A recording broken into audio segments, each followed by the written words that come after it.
restorative nostalgia, which is that dangerous urge to actually try to rebuild the past, to make it great again or whatever. But it's just a delusion.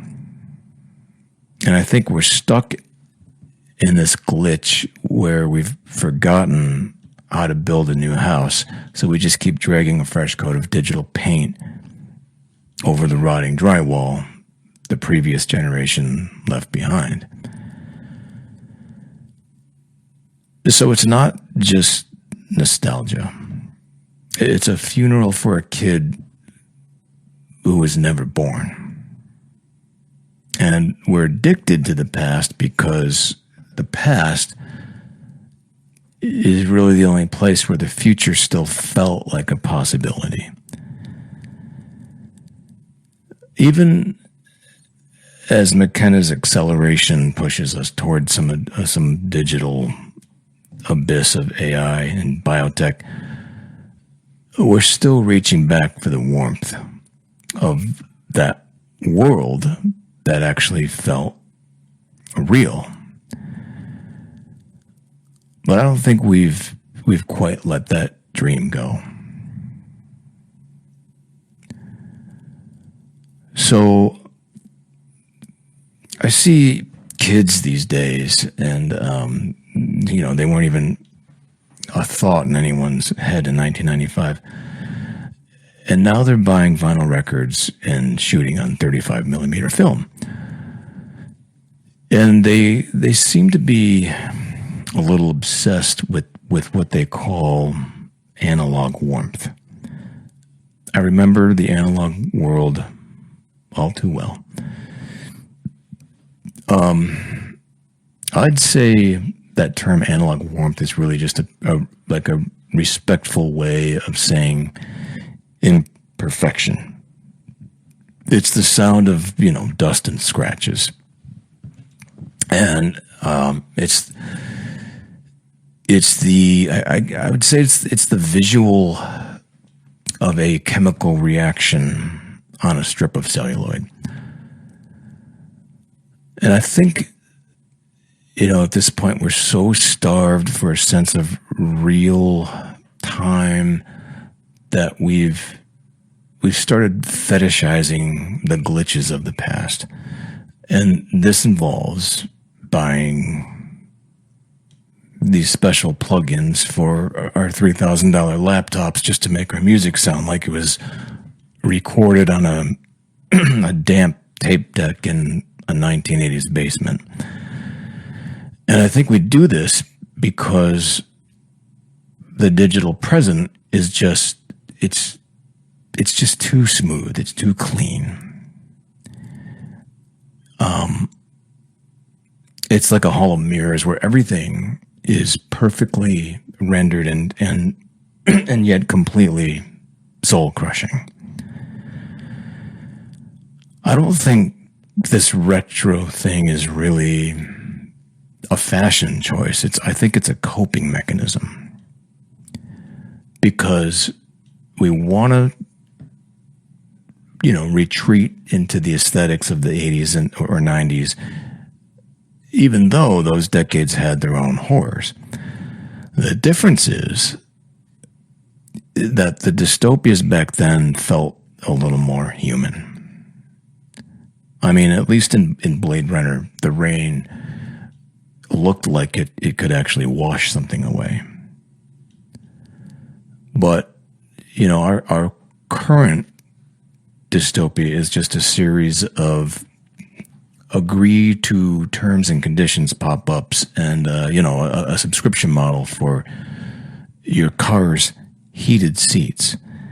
And yeah, that's actually a thing. But then I haven't owned a car in 16 years, so I don't know how long that's been around, but it sounds crazy to me. So, Svetlana Boym talked about reflective nostalgia, which is the kind of nostalgia that doesn't try to rebuild the past. It just lingers in this longing for it. So it's a way of saying, look, I know I can't go back, but damn, I miss when things felt solid.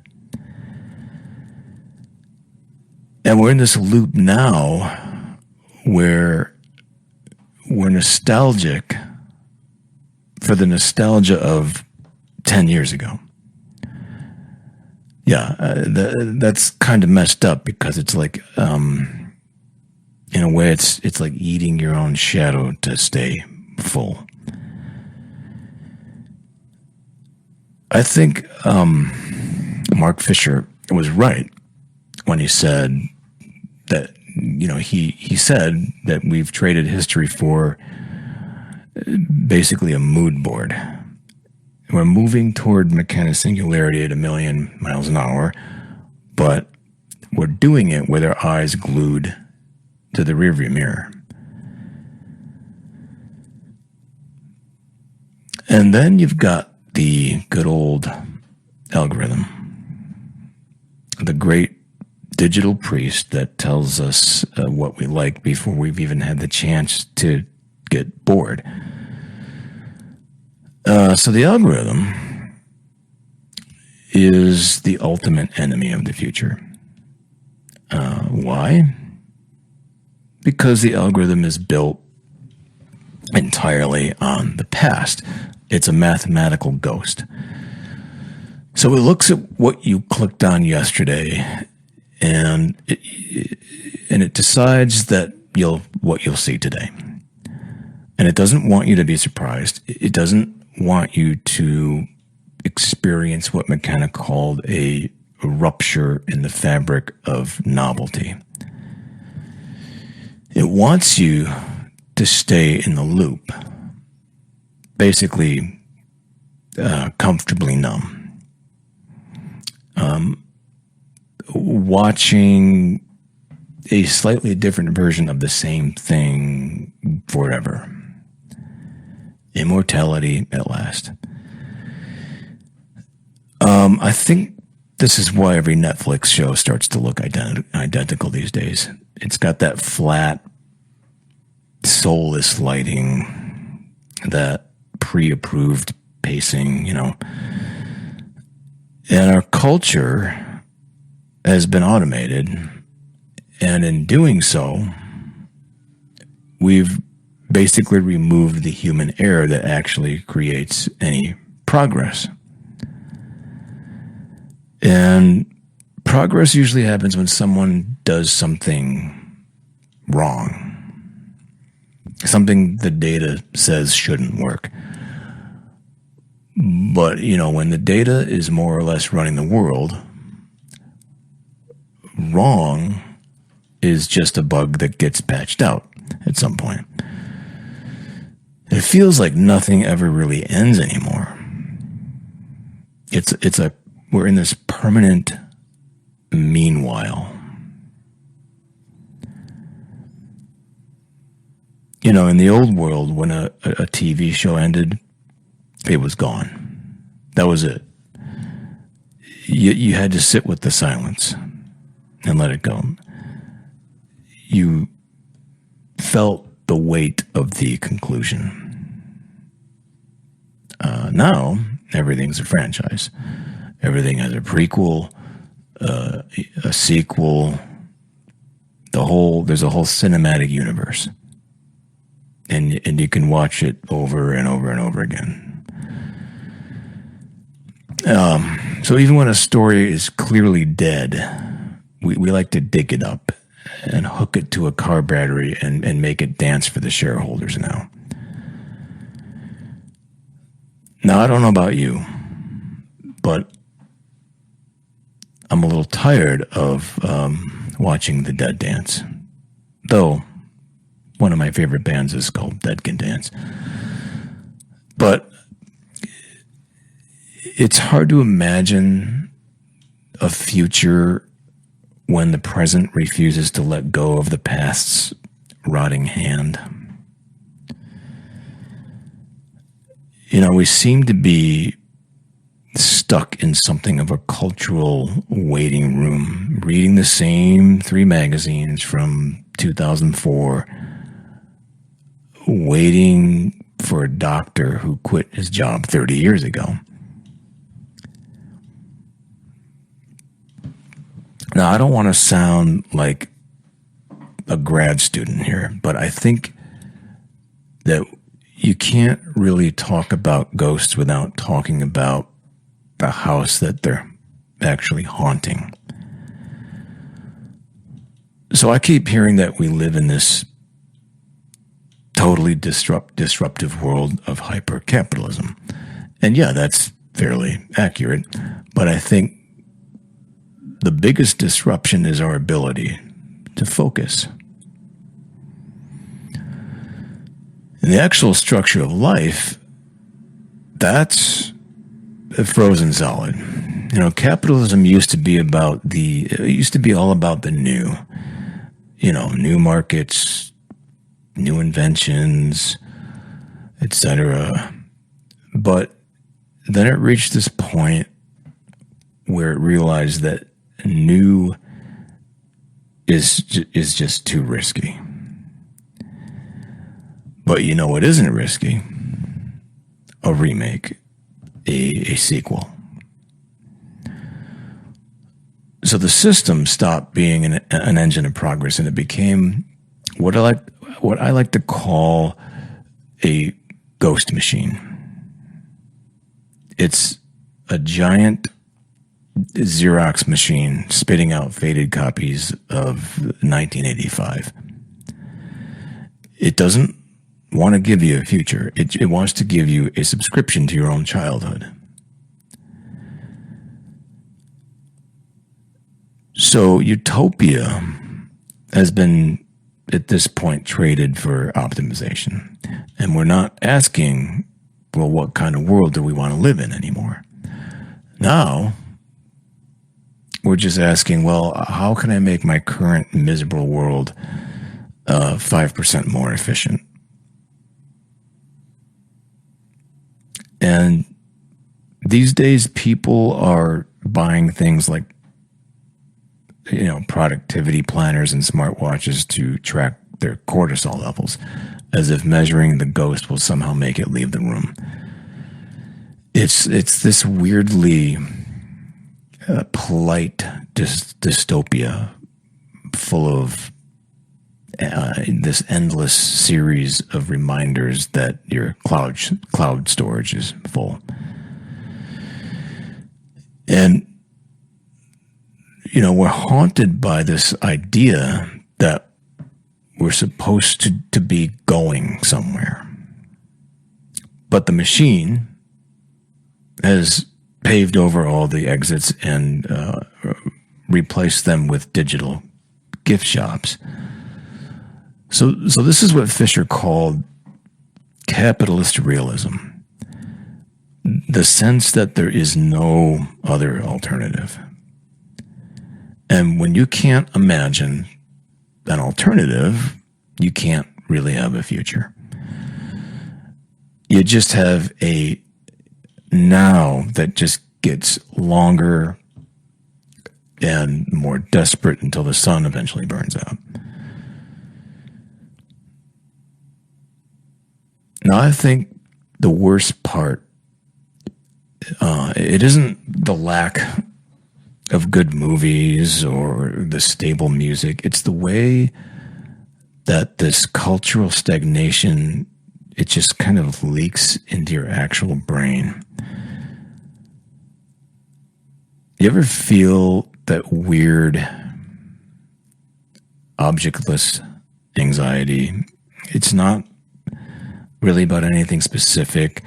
It's just this strange feeling like you're waiting for an appointment that you forgot to schedule.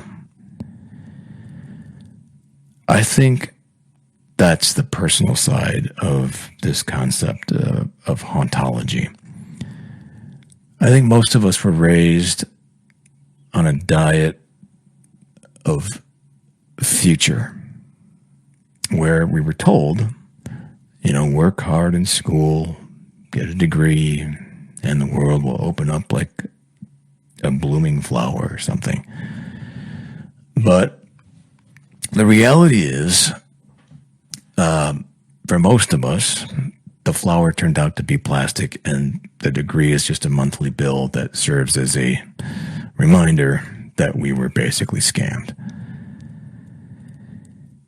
I don't think we failed. I think the narrative failed. And we're trying to build a life in a world that's stopped moving forward, even though it's just continuing to spin faster and faster. And it's like trying to run a race on a treadmill that someone unplugged while you were mid-stride. Now, unfortunately, this creates a specific kind of depression. It's not a sadness. It's like this hollow depression. It's the feeling that the main event already happened. Maybe in the 90s, maybe, I don't know, in the 60s, and you're just staying late to help clean up all the confetti.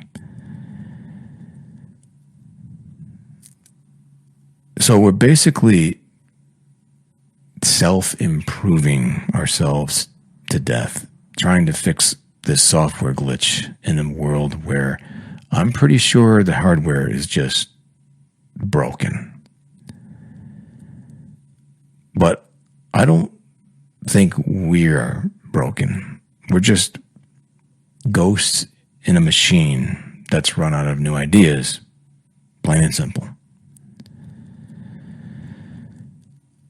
So in a way, it's like you're mourning a life that you were promised, but never actually given. And I think acknowledging that grief is the only way to stop the haunting. Now, frankly, I think the real horror, it isn't that the world is ending. It's that maybe it's not. At least not in the climactic way we think it will. The cinema conditioned us to expect some big cataclysmic ending. You know, the stereotypical fiery apocalypse or dramatic revolution or something to that effect. Something to provide us with a clean break. I guess you could say a year zero. But the 2020s have shown us that the end of the world is actually just something like a creeping bureaucratic grind. It's just been this bad series of supply chain issues, rising insurance premiums, rent, food, everything else for that matter. And yeah, it's also been the result of the creeping ideological dread that we're seeing. But it all comes accompanied with this weird, permanent sense of deja vu. I think of it as the subtle horror of liminal space. You know, those photos of empty malls or deserted office hallways at night. The fluorescent lighting. They feel eerie because they're places of transition that have become permanent. You're not just walking past these places anymore. You're living there. And that's where I think we are. We're in this hallway between a past that's dead and a future that just refuses to be born. And I think the most chilling part about this is how quickly we've just gotten used to it. We've just accepted that our culture is going to be a loop of endless reboots. And our jobs are going to be tasks for an algorithm. If we still have jobs. You know, we're at this point where the ghost is now our roommate. And we're just accepting it. We don't even try to, exercise it anymore. We just charge it rent and hope it doesn't make too much noise while we're trying to get what little sleep we can.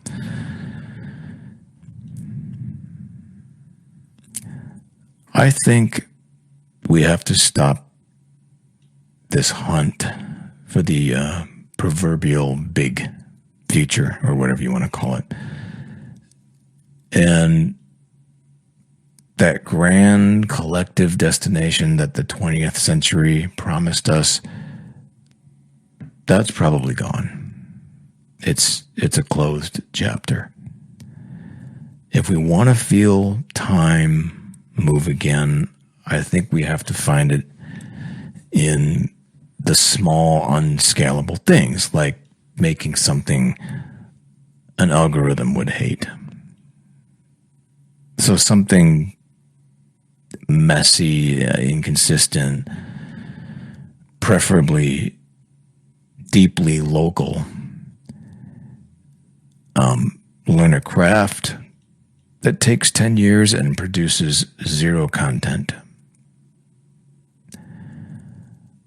I think the only way to kill a ghost is to stop giving it your attention. I don't know, maybe try doing a feeding the hungry ghost ritual. And ultimately, I think we have to put a name on the grief. You aren't actually broken. You're just grieving a world that stopped promising you anything. Personally, I think there's a relief in that. I think there's always a relief in letting go. And, once you realize the future's missing, you get to stop waiting for it to show up and save you.